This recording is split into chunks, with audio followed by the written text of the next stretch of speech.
Hey you guys, it's Amy from A Red Spatula. Welcome back to my kitchen. I'm excited that you're here.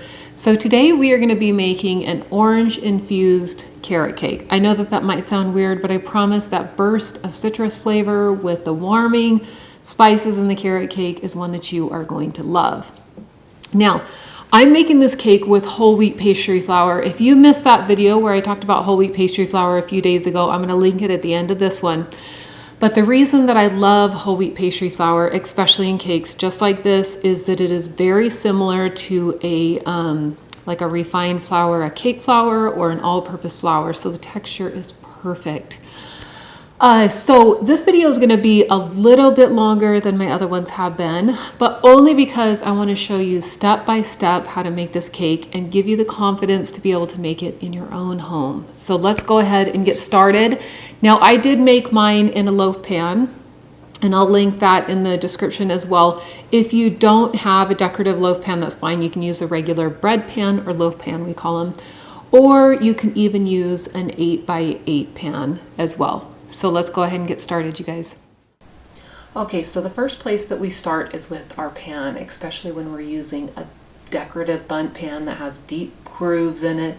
You want to make sure that it's buttered really well, this melted butter that I'm brushing it with, and then you sprinkle it with flour. And you're also, once the flour is in, you're going to take it and you're going to tap it all the way around the pan until all of those little grooves and nooks are taken care of. Next up, we're going to head right into our orange zest. This is where so much of the flavor comes from. We're going to use it in the cake and in the icing. Now in this cake, I use oil and I use butter. I love oil, especially for whole wheat baked goods, because it keeps them really tender, the butter for flavor. You're going to mix this together. It's not going to take very much because of the oil. Mix this together with your sugars, brown and granulated. And then next up, we're going to do our vanilla, eggs, our orange zest, and our orange juice. Mix that together, and then on top goes your flour, your spices, and your leaveners. Now you don't have to mix this in a separate bowl. You can see I just mix that right on top, and then we're going to mix this together, but we're not going to over mix this at all. I'm going to show you what this looks like. There's still just a tiny bit of flour in there. The last liquid that we add in is the milk, of course, and then that gets mixed in. Now you're going to see this is just, maybe 10 seconds or something like that. And then I'm done with the mixer, and I move to my spatula, scrape down the sides, scrape down the bottom so we don't have any flour remaining. The last step is the carrots. We're going to put that in, and again, it's mixed with a spatula so we don't over mix it and get a dense baked good. And then this batter is going to go right into our prepared pan. And you just spoon this in here just like I did. And then this is going to go into our preheated oven as well. Make sure that your oven is preheated.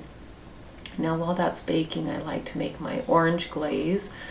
And you can make it any consistency you want. You can see that I did a medium consistency with mine here.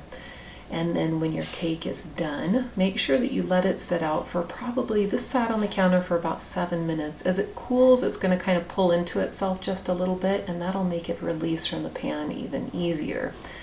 And then you can see I inverted onto my cooling rack, and then I very gently pull it off, and there is a finished cake. Isn't that beautiful?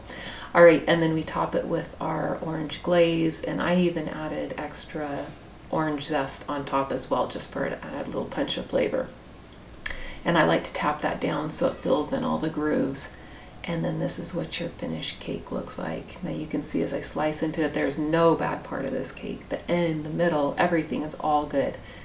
And we've got that perfect texture that comes from not over mixing. It comes from the oil. It comes from not over baking it. And this is what it looks like. So if you have any questions, drop them below.